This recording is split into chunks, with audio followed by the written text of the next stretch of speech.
So as I was preparing the sermon, I wanted it to tie into the annual meeting, but not just become a litany of things that we're going to be discussing and voting on. So there's that tightrope there as I worked on my sermon. It's important in one sense because we are going to be talking not only about stuff that affects us, but stuff that affects the district and the region, the whole southern region. And sometimes it seems like Unitarian Universalists get really, really into the weeds on this governance thing. You know, the how are we going to govern the church? How are we going to govern the district? How are we going to govern the region? How are we going to govern nationally? And sometimes it seems like, you know, why all this bother on that sort of thing? Well, governance is very critical because Congregationalism in the early days of our country comes out of this idea that it is not a top-down directive religion. You don't have a pope or a bishop or a cardinal or anyone on high telling the congregations, here's how you're going to do things. Here's your minister. Now we're taking your minister away. Here's your next minister. That's not how it works. The Congregationalist, from which the Unitarian sprang, said, we will run ourselves. The government will not run us. A higher up church hierarchy will not run us. So governance goes to the very roots of what it is to be a Unitarian, and it's always been a big deal.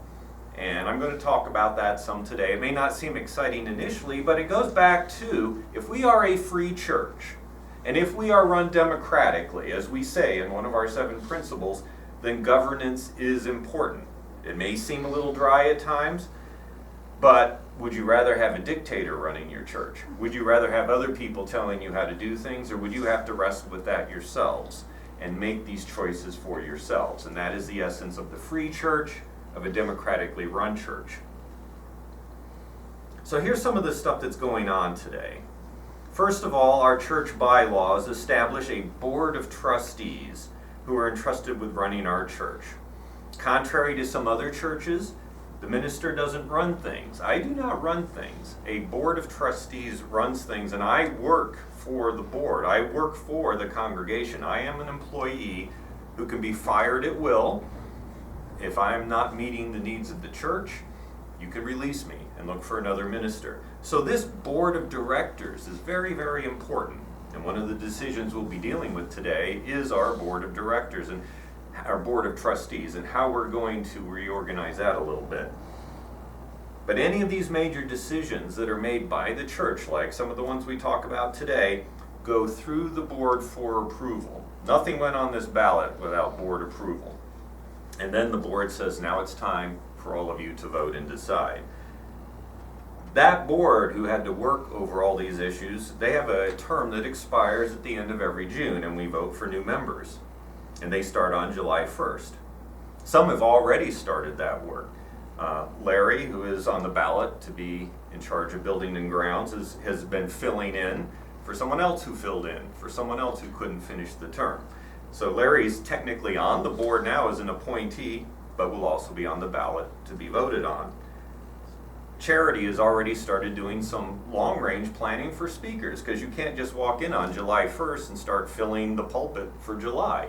So already making plans, and again, she's on the ballot but already doing some of the work.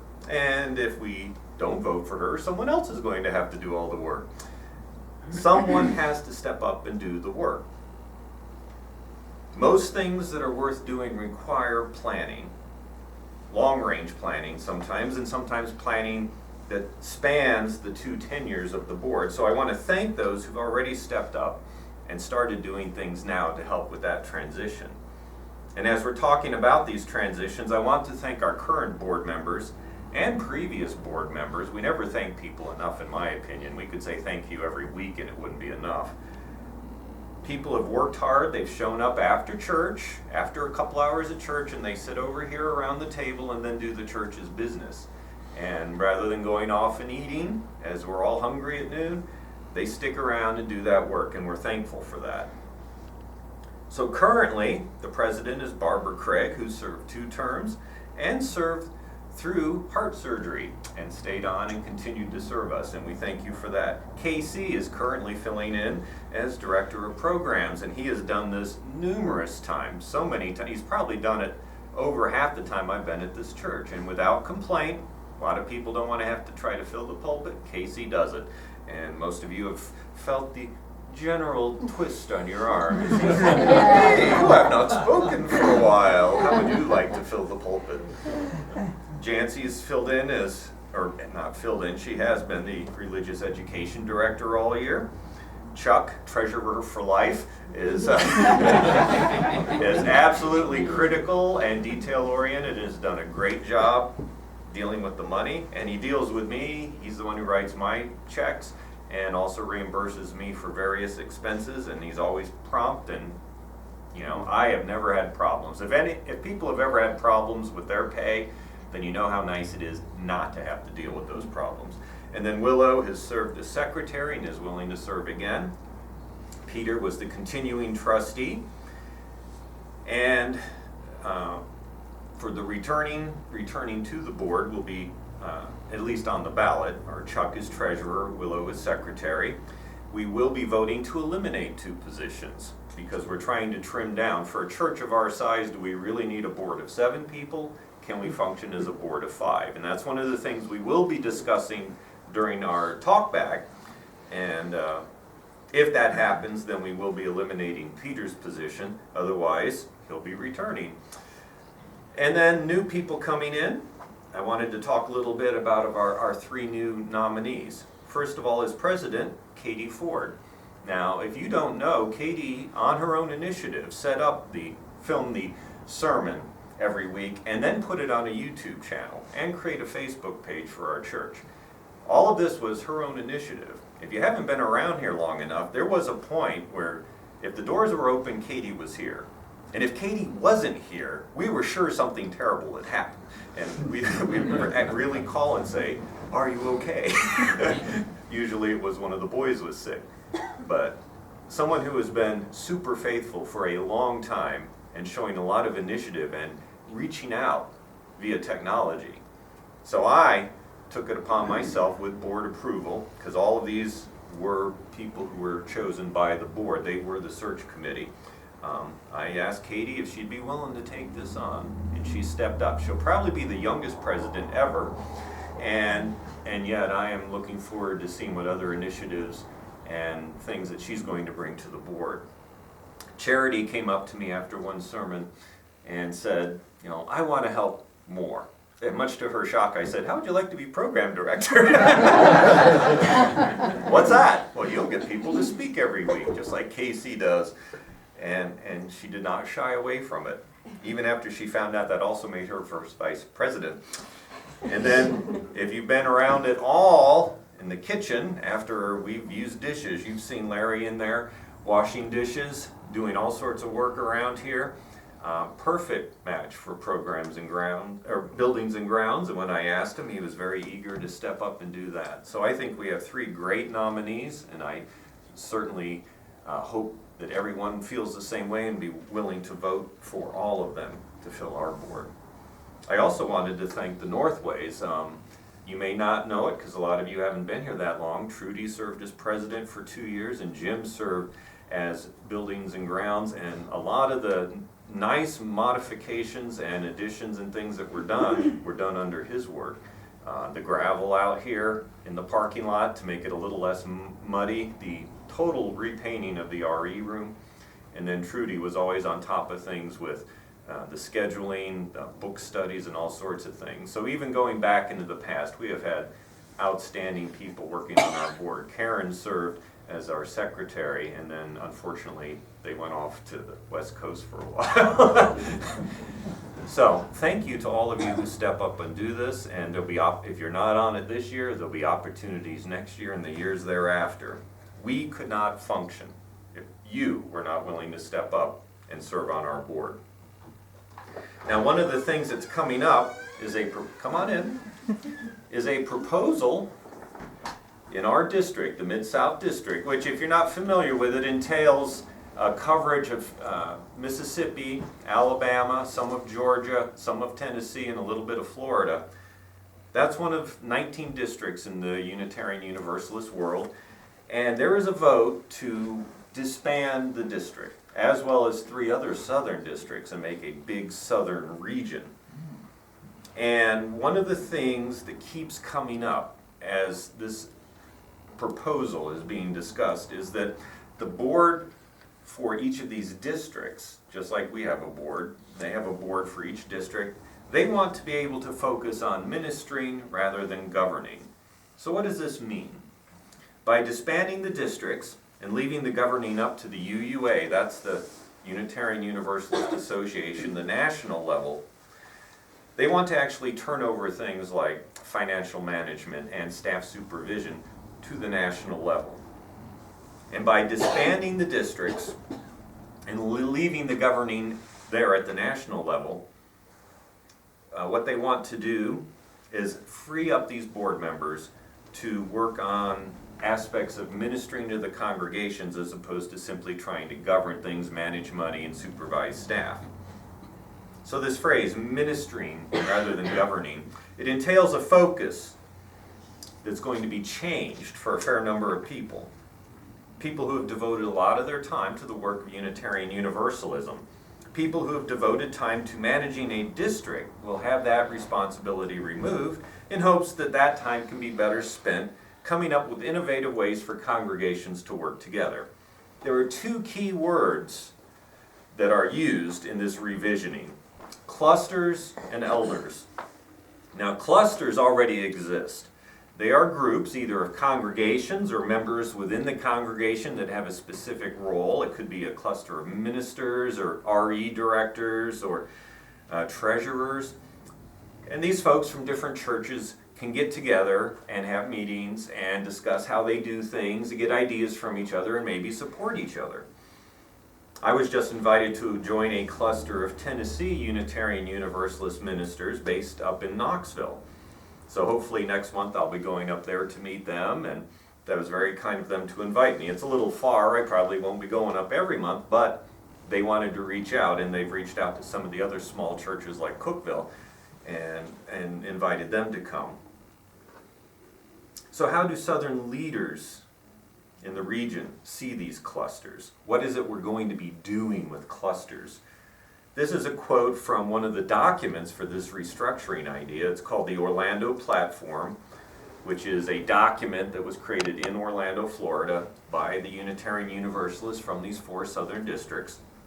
And it's called The Next Steps in the Southern Region's Collaboration. So this is how they envision clusters. An important next step to the An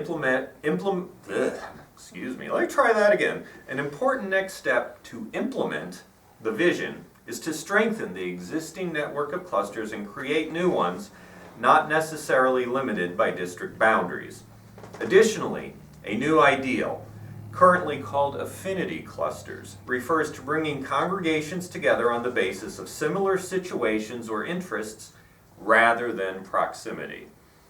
So to illustrate, consider 4 congregations, one from each district, because up to this point, I'm doing an aside here, clusters tended to be only within a district. So consider 4 congregations from 4 of these different districts, each one with about 150 adult members, full-time clergy, and dealing with growth issues that require more staff or space. Linking these together would provide an ongoing consultation process that allows for mutual support.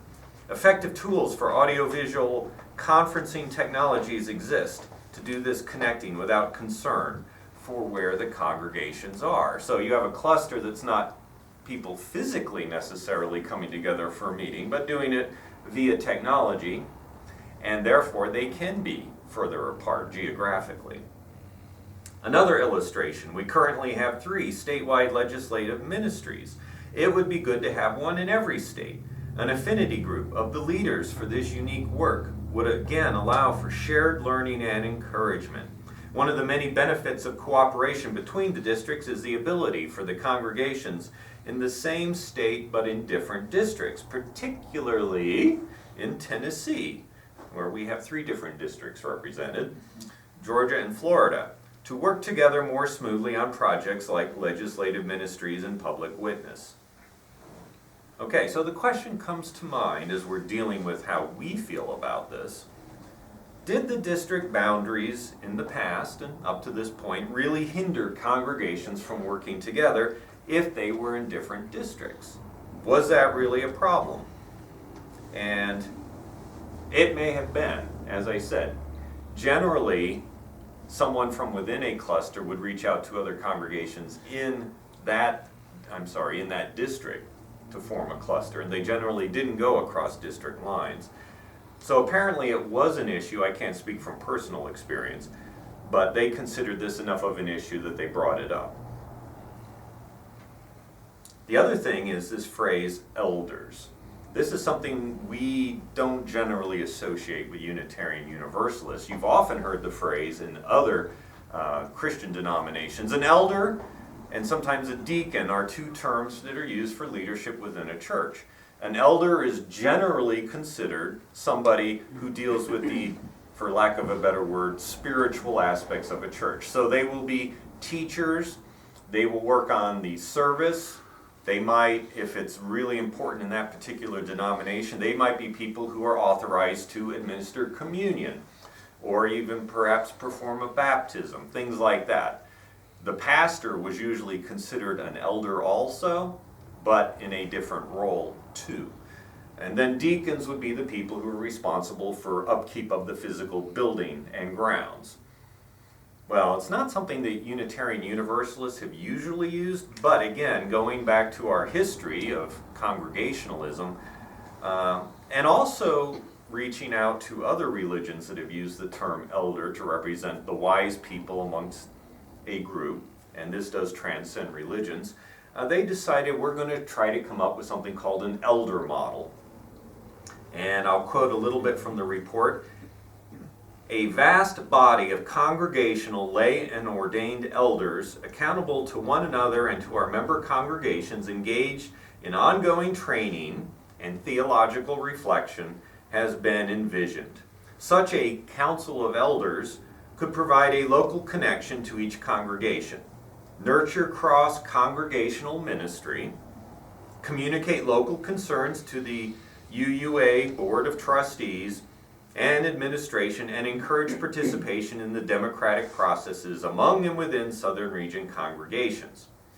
So what the plan is, if everyone in all 4 districts votes to dissolve their districts, those people who are currently on the boards, they are going to ultimately pick 2 people from each of the 4 districts to create a board of elders of 8 people. And the long-range plan, once they start to stagger their terms, will be that people will serve a 3-year term and rotate who's going to be on this board of elders. Now, those aren't the only elders. Churches will have elders or can have elders. No one's telling you you have to do this. But it's also an opportunity for people who want to focus on a particular type of ministry, and perhaps there will be accreditation for elders, perhaps there will be training for elders. It'll be a title used for people who are given a little bit more authority, and you're not dealing with ordination, you're not dealing with people who are ministers, but people who are seriously involved and want to, say, go the next level. Now, a lot of people don't necessarily like the term elders. We've had this discussion in our Wednesday night group. So, that's certainly a hurdle for some people. A lot of people coming out of churches like that don't want to hear the word elder. I get that, I fully understand. But that shouldn't be the driving force on the vote. The main thing is, why are we dissolving the districts, and what does it have to do with us as a congregation and our movement of Unitarian Universalism? So there's a couple things I want to make very clear. First of all, this is not a power grab by the National Unitarian Universalist Association. This is something come up with by the people in these 4 southern districts. They want to try this. It does remove a layer of bureaucracy. Right now, you have staff members who are supervised half by the national level and half by the district level. And they actually get paid from 2 different sources. You have 2 bosses. And if any of you have ever worked in a situation where you have 2 bosses, you know that's a real pain in the neck. You want to have a clear chain of leadership. Furthermore, this is how it's functioning practically right now. All these staff members from the 4 districts have already, and have been for a couple of years, merged into a southern region functionally. They ignore district lines to do their work, and there are 10 staff members right now. So you have 7 full-time staff, 3 who are ministers and 4 who are RE, religious education professionals or directors.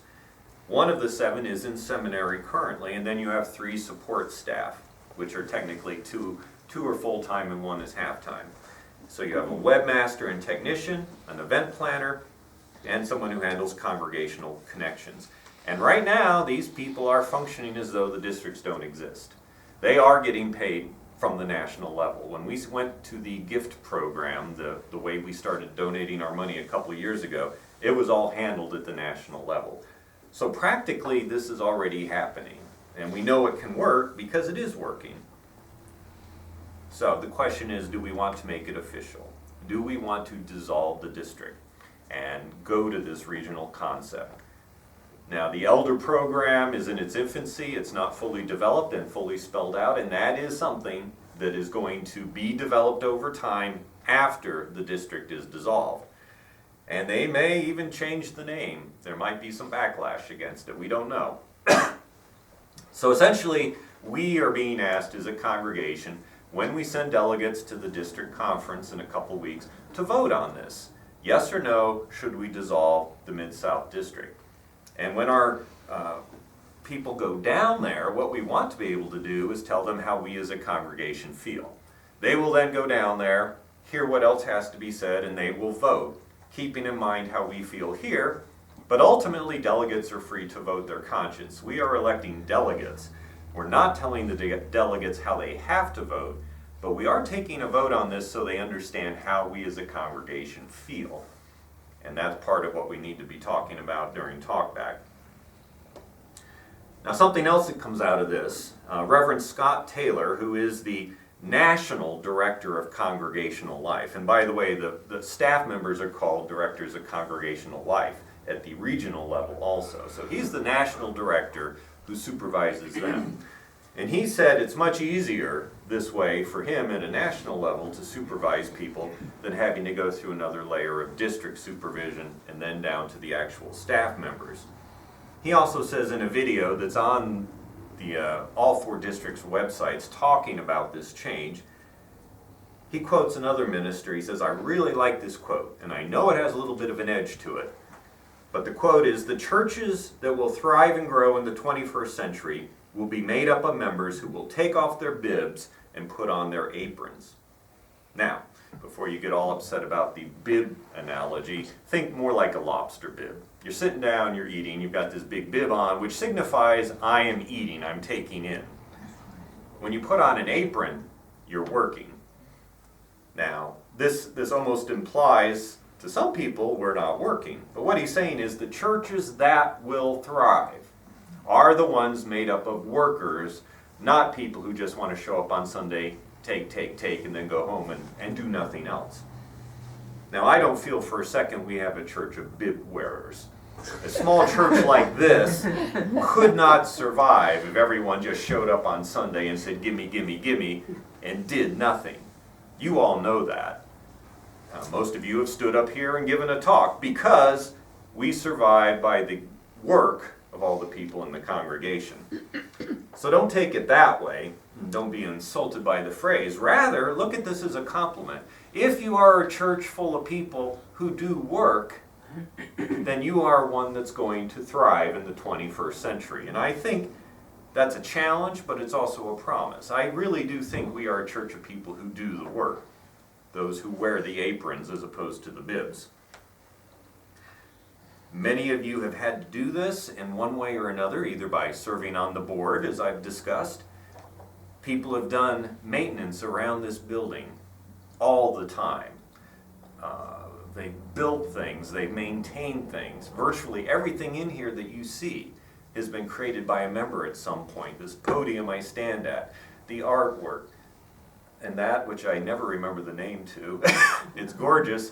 It has a fancy French name. The bridge, the ramp. The what? The red doors. Okay. In any case, all of this, the curtains, we had to go out, we went out and bought curtains.